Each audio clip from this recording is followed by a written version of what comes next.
Okay, this is my internship PowerPoint presentation for Christian Brothers High School. This is a assignment that Coach Klein gave to us to create basically two 10 to 15 minute warm-ups for a team of football players, one for on the field and one for in the weight room.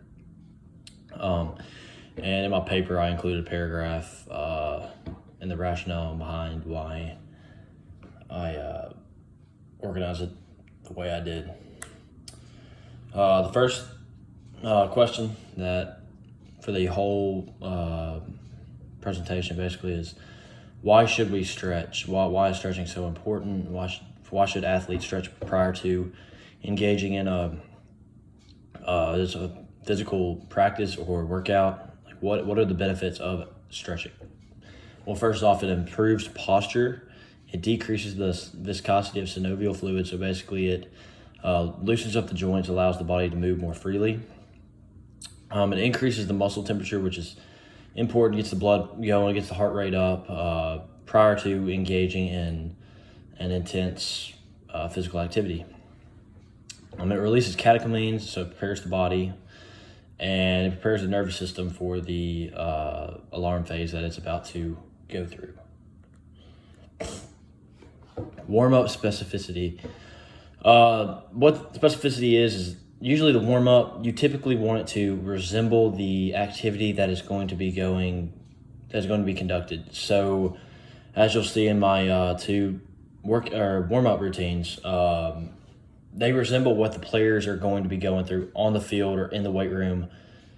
The warm-up is going to look different on the field because the body's going to be doing different things in like a practice setting than when they're trying to lift weights, trying to squat, trying to bench, do what they do in the weight room.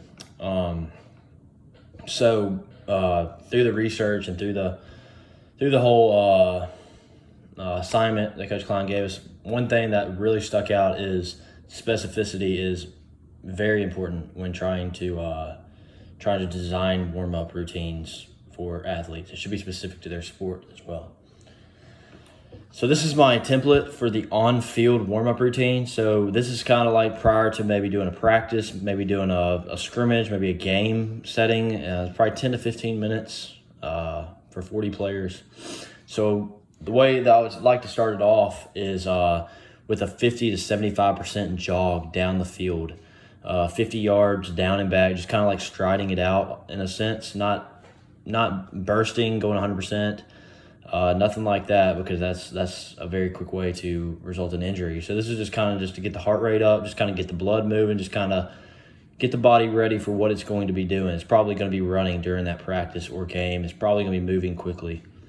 And then following that 50 to 75% jog down the field and back, we're going to hop into just 15-yard down and back exercises. We're going to start with alternating reverse lunge with a twist. I like to, when I'm creating a warm-up plan, I like to combine maybe a lunge with a twist. So it's kind of like getting the body ready for maybe a motion in the game that's not, you're going to be using both halves of your body.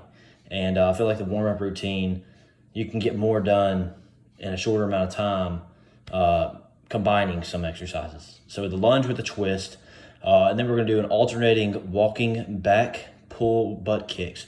So what you're going to do is basically pull with pull your left leg with your left arm while stretching like the quads out. And I like doing that because once again, it's a dynamic stretch. It's going to get the blood flowing. It's going to loosen up the lower half of the body. Following that, alternating lateral side lunges. Because throughout the game, they're probably going to be tackled in some awkward positions. Maybe moving, trying to make a cut or something laterally. I feel like this stretch would be important especially for a football player that's going to be making quick, acute changes in direction. And following that, back pedals, just because every position just about is going to, at least defensively and linemen at least, just staying low, keeping the hips low, getting the feet ready, getting the explosiveness ready, just getting everything prepared for the game situation, practice situation, whatever. It's extremely important for DBs or anything in the secondary that's probably going to be doing a lot of backpedaling, a lot of keeping their hips low, which is a key. So this is a great exercise, not only for the secondary and skill players, but also for the linemen. And then to top it off, to finish off the warm-up routine, I'm going to have the players just a 15-yard down and back. So we'll go down 100% sprints because, in the game of football, every play you're going to be sprinting. So finishing off with the most realistic kind of warm-up for the sport of football. So 100% sprint, 15 yards down, and then set them back, and then 15 yards back, and they'll be ready to play. Lastly, the weight room routine looks a little different because the players are going to be doing different things. So what I really liked, Coach Klein kind of taught me during the CBHS internship is he had his players before every workout do a lateral step over the catch bars, like the squat catch bars on each side. And I thought it was great for loosening up the hips, but also increasing the heart rate. He did this warm-up, and the players, they'd go 10 on each side, so 10 facing one side, and then they turn around and do the other side.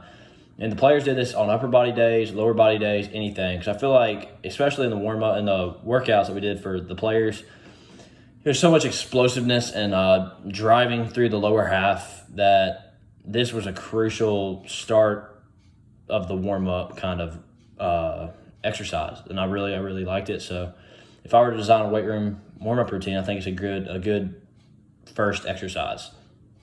Next, I've always been a big fan of squatting to stand. Coach Klein also used this exercise as well. I feel like it loosens up the hips, gets the players ready to squat down, to explode out of a squat, anything like that. Stretch out the quads, stretch out the hamstrings, whatever may be needed. But only 2 sets of 10 on the squat to stands.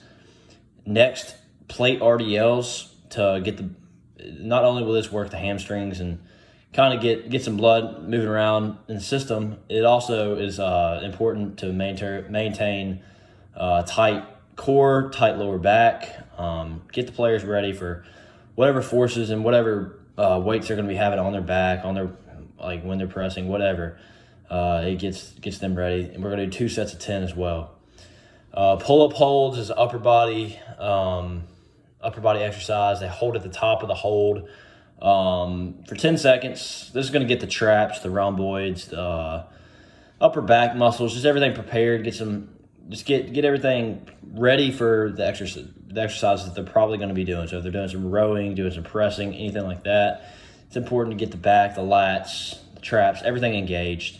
We're going to do 3 sets of the 10 seconds holds. And then lastly, one thing that I really learned, and I think this might have been one of the most important things to learn because I'm not familiar necessarily with the Olympic lifts, but Coach Klein had the players every warm-up, every sport do a barbell complex. So he would have them start with a bar on their back, doing squats for a set of 5, and then go into a squat to press, so almost like an overhead press. He'd do a set of 5 on that, and then they do put the bar back on their back, do some good mornings for a set of 5, and then finish off with upright row. I feel like this was so important, to be a finisher of a warm-up routine, due to it hits every phase: the pull, the push, the squat, the hinge. Every phase of what the players are probably going to be doing in the warm-up, it targets that, gets the body ready, basically. And that is my warm-up routine for the weight room. My sources are cited here. Thank you so much.